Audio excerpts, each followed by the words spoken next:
नमस्कार मित्रांनो, आज 3 ऑक्टोबर जायकवाडी धरणाचे सकाळी 6चे अपडेट आलेले आहेत। जायकवाडी धरणामध्ये किती पाणीसाठा आहे, तसेच किती क्युसेक्सने पाणी जमा होत आहे हे देखील पाहूयात।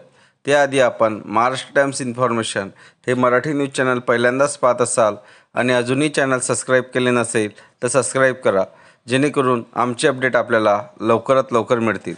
जायकवाडी धरणाचे आज सकाळी 6 वाजता आलेल्या अपडेटनुसार जायकवाडी धरणाची आजची पाणी पातळी 463.903 मीटर इतकी झालेली आहे। जायकवाडी धरणाचा एकूण पाणीसाठा क्षमता 2909.041 दशलक्ष घनमीटर इतका असून आजचा एकूण पाणीसाठा 2907.847 दशलक्ष घनमीटर इतका आहे।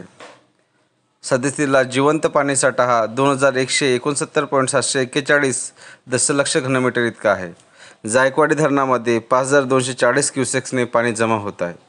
सद्यस्थितीला जायकवाडी धरण हे 99.95% इतके भरलेले आहे।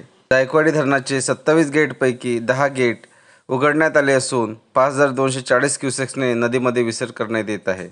जायकवाडी धरणाबद्दल अपडेट माहिती पाहण्यासाठी आपण महाराष्ट्र टाइम्स इन्फॉर्मेशन हे मराठी न्यूज चॅनल सबस्क्राईब करा, जेणेकरून आमचे अपडेट आपल्याला लवकरात लवकर मिळतील। धन्यवाद।